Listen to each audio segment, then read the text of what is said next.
That with specific reference to Johannesburg, but clearly not specifically only about Joburg. The principles can be applied in the other metropolitan areas around South Africa. Urban decay. What needs to be done to prevent urban decay? And part of that, of course, the issue of urban renewal. What exactly is all of that? We'll get to two guests. We'll get to the spokesperson for the MMC responsible for public safety in a few minutes' time. But let's start then with chatting to Keamogetswe Thobakgale, who's representing the Center for Applied Legal Studies. Keamogetswe, good chatting to you. Hi. Good afternoon, Ashraf. Good afternoon. Now, just give me your thoughts. I mean, let's put it this way. The obvious thing from people in big metropolitan areas, they want their city to be the prettiest, they want it to be the nicest, they want it to be the cleanest, they want it to be the safest. And any attempts where there's decay or rot setting in causes alarm bells to that. And naturally, they would blame people living in those areas. So the tendency would be to say, well, kick the people out. People are just squatting, that sort of thing. I understand you have a slightly different view on that, right? Yes, I do. I certainly think that, our cities need to be made and cleaned up and so on to a certain standard that everyone can be happy with. The concern really is that when we do that, it shouldn't be at the expense of other people. So we often talk about the people that stay in the inner city that are squatting and so on, but we don't really know them. We don't really know their circumstances. We don't know how they got to be there, and actually whether or not they actually want to live there if they had any other choice. So I think from my perspective, it's great to regenerate. It's great to renew things, but it should be done in a way that considers everyone's rights and so on. The interesting one is, what sort of rights are we talking about? So is it a balancing act between protecting the prettiness and certain standards of a city versus the need to house people who come naturally to the big city from South Africa, from other parts of the African continent or neighboring countries, who come here to seek a better fortune, or seek their fortune, in fact, and they come in big numbers, and that causes certain problems. So how do we manage that particular balancing act? Now, you've just heard one voice. Let's move on then to get a further opinion. Thabo Rankwaga is the spokesperson for the MMC, responsible for public safety in Joburg, and that's the MMC Salo Lemau. Thabo, good chatting to you. Hi. Good chatting to you too, Ashraf, and thank you for having me on your show. All right, now we've been asking a question, what needs to be done to prevent urban decay? So perhaps the first thing to ask you then, in Joburg, there's a sense that some parts of Joburg is first class, some say even world class, but there are many areas within Joburg that in fact suffer from what is perceived as urban decay. I mean, what can you tell us about that? Certainly what comes to mind is the program that JMPD worked on last year, October. I'm sure we all know about it. It caused a bit of controversy. A clean sweep program, wherein we worked together not only with the JMPD but other city entities as well to begin to reverse the trend of urban decay, which in our research earlier on, we had found that, issues such as hijacked buildings, illegal dumping, roads, potholes, etc., were issues that contributed to urban decay. And we as a city had to come around with a turnaround strategy to see how we can best reverse that trend. And I'm saying this to say that we are still on that path. And most importantly, as per the GDS, as you know, the city in 2011 went through a very rigorous and a laborious engagement with society, different sectors of it and stakeholders. And, through that engagement, we came up with a resolution as a city and the citizens to begin to partner together for the common purpose of actually turning the city around, for the city to become what we all want it to be. Not just what the city wants it to be, but most importantly, what the inhabitants of the city wants it to be. All right, so I'm going to ask that question, and certainly to the listeners as well, as we look at urban decay and the need for urban renewal and constant, maybe, urban renewal. I wonder what your thoughts around it are, certainly with regard to Johannesburg in particular, but the metropolitan areas of South Africa in general. 089 1104 207. What's your thoughts? You've heard my guess. So which parts of what they say do you agree, and other parts you probably will disagree? Either way, your view does matter, so you can call in to that number 0891 104207. If you're tweeting, it's at Ashraf Garda. Also to SMS, it's 34701, and you can comment on the SAFM radio Facebook as well as Twitter feeds as well. So all those combinations there. This is the afternoon talk show. Decay, how do we prevent it? Does it have to come at the expense of the human rights? I mean, that's the type of balancing act we're talking about. Two guests. You've heard the voice of Thabo Ramkhawa from the MEC's office, spokesperson, in fact. But the other guest we have is Keamogetswe Thobakgale, who's representing the Applied Legal Studies organization at WITS. Now, we were talking earlier, your sense about it, Keamogetswe, regarding urban decay, that you see, for many people, they may feel quite justified in saying the biggest problem around urban decay, certainly in a metro like Joburg, has been the influx of people and therefore flooding homes and flooding buildings that should maybe house 5 people to a flat, and there's now 15 or 20 people, and that's the natural result. The next step is you have urban decay. Do they not have a point? I think that the issue is much bigger than how we're looking at it, because then the question is, and I want to narrow this down, because I know the minute we start talking about people that are foreign nationals, then some people get their backs up and they say, well, why should that be the responsibility of South Africans, or why should we bear the brunt, and so on. So I want to limit it to people who come from other parts of South Africa and who move to the inner city, and really the issue is where they come from, and the reason that they come here is because they need to live. They need to sustain themselves and their families. Now, I'm all for cleaning up. I am all for rejuvenation and so on. I think my only contention would be that when these plans are put in place to clean up and to make the city safer, they should take into consideration that there are people who are genuinely living there who have nowhere else to go other than being where they are. I work with a lot of these communities, and you go into this building, and to be honest, most of them are bad buildings. They're dilapidated buildings. Some of them are not even safe buildings, and it's heartbreaking. But when a person then tells you that, if I'm not here, I have nowhere else to go, that's where it gets really tricky. Well, if I'm not here, there's nowhere else to go. So I wonder what the thoughts from the mayoral officer's point of view. Thabo, give me your thoughts on this one. I mean, the point that whatever issues that you do with regard to urban renewal, the problem initially will be caused by allowing an influx of people well beyond the capacity. It's like a stadium that can house, F&B Stadium example, can house 80,000 people. Try and put 150,000 people into it. There will be the resultant problem. Absolutely, Ashraf, and it is a balancing act, because the reality is there's only so much space.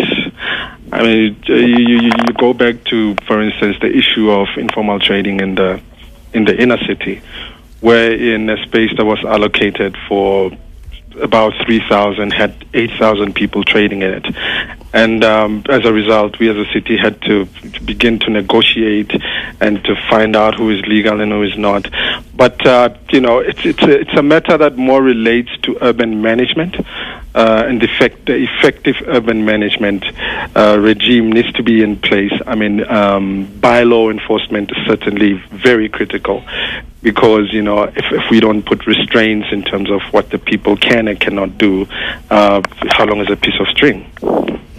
All right, so give me an insight then into, what's Joburg's assessment of the state of the city, and what effectively has been the plans to prevent urban decay, and where there's already been decay, to ensure that there's urban renewal.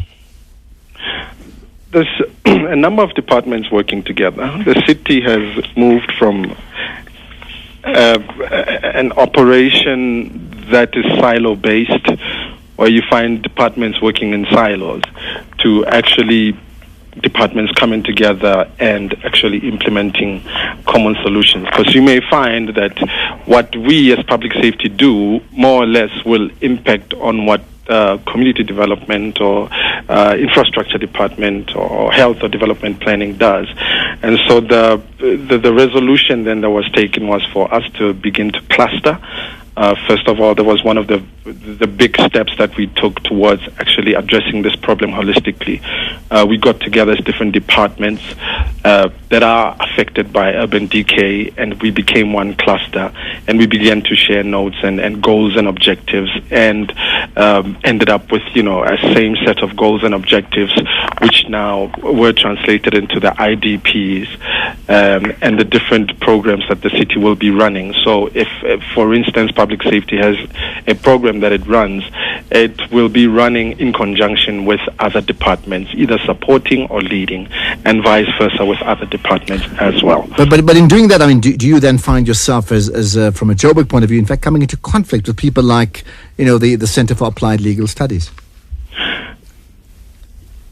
Stakeholder engagement is very important in a matter like this, because we're saying, from a growth and development strategy point of view, we're saying that it's no longer going to be a one-way relationship in which the city delivers or the government delivers. We actually, through that process, paved a two-way street in which we're saying, as the city or as local government, we're saying, what is it that the people want? And that is what we want. Essentially, that is what we want to deliver. And of course, in the process of stakeholder engagement that includes communities and what the people want, you will have entities that will come in as well and sort of show us pitfalls, if there are any, and we're saying it needs not to be negative, because at the end of the day, we all live in this city, we are all affected by, if it's urban decay, that is something that affects us all. So it's best to look at it from an angle of partnering with each other as opposed to being against each other. Right, I'll get to some of the listener opinions. 0891 104 207. Love some examples. Some people, again, one or two people tweeting saying it's all about the influx of people, both from outside of the city of Joburg and then foreigners as well. Either way, it's talking about numbers as the major cause. It does get you thinking about the foresight, the type of decisions that are made at higher level. But if you have anecdotal evidence regarding what you're suggesting, well, let me know. 0891 104 207. I would certainly like to know about that as well. Now, Keamogetswe, would you then say that the actions then of Johannesburg, in fact, conflicts with the view of the Center for Applied Legal Studies? I would say that, in as far as there's any plan that would have an effect of people either being evicted from their homes or people being prevented from making a living in a way that is legal and regulated, and the plan doesn't then have any sort of contingency for them to have anywhere else to stay or anywhere else to then run their businesses, then there's something wrong. And I think that it's something that we would be concerned about. All right, question. Josh saying, so where does your guest live, in a city or not? And if not, why? And then Brian Kumalo saying urban decay is constituted by dirtiness of the cities. The streets like dumping sites. Newcastle municipality keeps its town very clean and well run. Okay, that's Newcastle. We're talking about Joburg. We're talking about the other bigger cities, which appears to be at the brunt of the problem, purely because there's a greater influx into those communities in a far bigger way. I see Lufefe tweeting again saying the main problem are people who are leaving rural areas to urban areas for greener pastures and influx of foreigners. Thabo, let's talk about that. I mean, in how do you work that balancing act out? I know we've spoken about the Center for Applied Legal Studies. I would think that there's clearly pressure on you from big business. There's pressure on you from the middle class, who are the ratepayers to a large degree, to say you need to keep our city fine. But there's also pressure, conversely, to be seen to be doing good, to accommodate people who have other issues. Otherwise, South Africa wouldn't be the type of country it is. So how in fact do you practically play that out? By constantly engaging, Ashraf, that is key, because you mentioned two sides of the scale here, but right there in the middle, you've got entities like your Center for Applied Legal Studies, other research companies, and etc., other bodies, of interest that they've got the media as well there. And how practically we play it out is that we go out and we say, look, this is what we want to do, because we realize that as the city, we can't do it alone. And we're saying this is what we want to do, for all those that are observing, for all those that may have solutions, come around and put them on the table and let's see, what measures we can propose in place to try and please both sides of the equation, as much of a balancing act as that is. But we try our best to actually live up to that on a practical basis. Well, the question is the best good enough? Examples are certainly welcome. Keamogetswe, let's just then chat about, let's take from your assessment, what do you think Joburg's doing right, and where can they still brush up? Look, I think it's brilliant that the city of Joburg realizes that the inner city has to be cleaned up. I think it is great that they realize that they have to do all these regeneration things that they're doing. I think the problem really is not having a plan, as I keep going back, because my client communities, even when the article, when we wrote about the Nomsa story, she's really someone who we see in most of our client communities. And these are people that are in the city of Joburg that are desperate, that are trying to make ends meet. And these are the people that, for the most part, are living their lives honestly.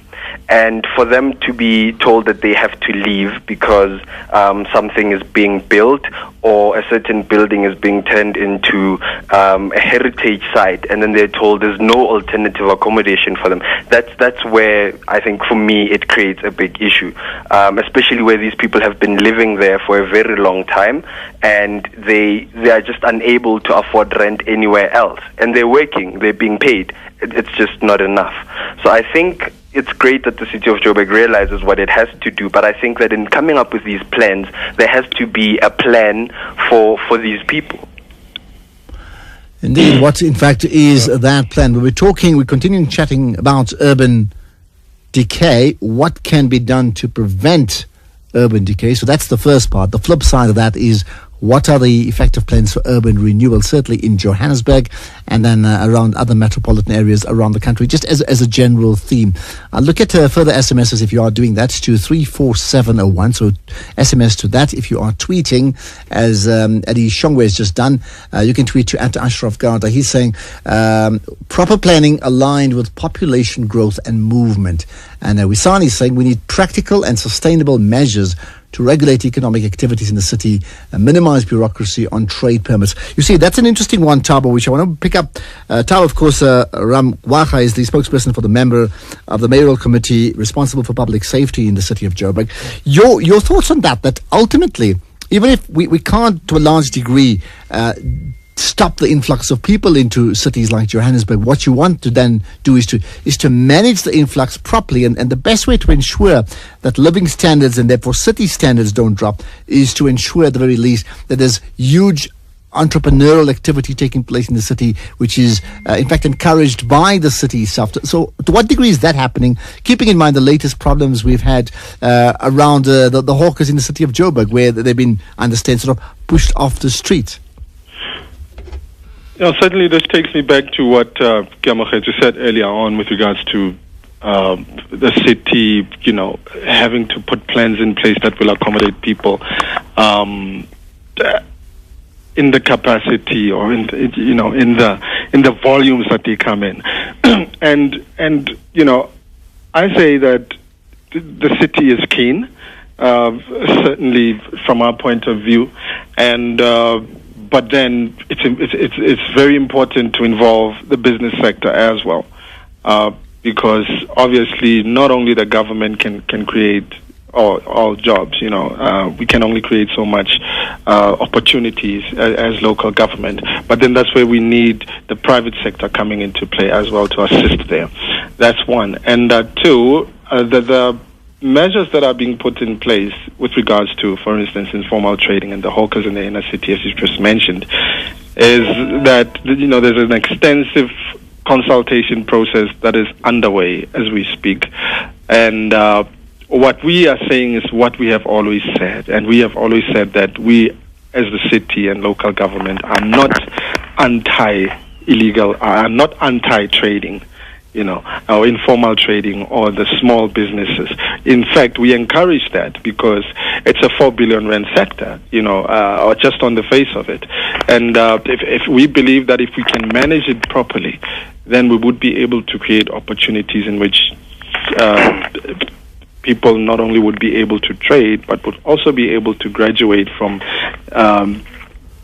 different scales of trading, from becoming small to becoming medium and then large. We're looking at it. So would you say, the current problem is not really a win-win solution, is it? Where traders are furious that they've been sort of pushed off the streets. On the one hand, the streets are cleaner, but there's a lack of atmosphere, and those traders who then get pushed off, in fact, would be effectively unemployed, and that would cause bigger problems in terms of the areas where they live. They cannot self-maintain. From a bylaw enforcement point of view, Ashraf, you've got legal traders and you've got illegal traders. Now, legal traders are people that have gone through the system. They're people that have proven themselves to be residents of the country, or they have relevant papers that would be required in the country for people to be able to work. That's one. And to go through a system in which they get a smart card, they get verified, and then they go out into the street where the places or the trading areas are demarcated for trading. And we're saying if one has gone through that process, 100%, we're behind you as the city. We will even workshop you. You will engage with us from time to time from an economic development point of view. But from a bylaw enforcement point of view, we say that we will ensure that your trading stall is in an area that is safe, it's an area that is clean, and it's in an area that does not hinder the movement of other people that are supposed to be sharing pavements with you. So having said that, it's important for us to realize that we do promote it, but we're just saying that we're promoting informal trading, but we want it to happen in a developmental and in an orderly manner. What are your thoughts on that one, Keamogetswe? In terms of trade? Yeah, no, I think the way that Thabo is putting this through sounds really great, and it sounds like something that I would ordinarily agree with. Except, of course, practically when these things are being implemented and these plans are being implemented, then you see people who have these permits to sell on the streets also being removed for an indefinite period of time, not knowing when they can be allowed back to go and sell and so on, which was the issue back then. But I have a question for him from a public safety perspective. All right, quick one. We're on to news. Yes. I just want to know, Thabo, when the Concord gave an order that said people could go back and sell in the streets, could you please tell me why it was so difficult for the traders to then be allowed to trade as per the order? Because what happened on that day is afterwards when they went to go and sell again, the JMPD was stopping them and it refused to allow them to sell and even refused to recognize the court order. I just want to know, because what it does is it creates the situation where we as the organizations that work with the communities look like heroes, and then the city and JMPD look like they're the bad guys, and it's something that I think should be assessed from your office. I just want to know how that happens. Yeah, no, all right, I just agree very quickly, that coordinated communication is critical going forward with all sectors of society that are affected by our enforcement from our point of view. And, when the Concord gave the ruling, we are a law-abiding city. We respected the rule of law. And based on the list that the traders had, they were ordered to go back to trade, and they did go back to trade. Okay. But you've got to understand that at that time, you had Metro Police officers that were on the street enforcing a bylaw that they had forced the day before. And all of a sudden, when a group of people come and pack up and set up, it's not like they listen to the radio or, you know what I mean, just from a practical point of view. We're going to leave it at that. I'm sure it's a discussion we probably have to pick out some other time as well. Thabo Rangwaga, the spokesperson for the MMC, responsible for public safety in Joburg, as well as Keamogetswe Thobakgale, the representing the Center for Applied Legal Studies, looking at public interest issues in particular.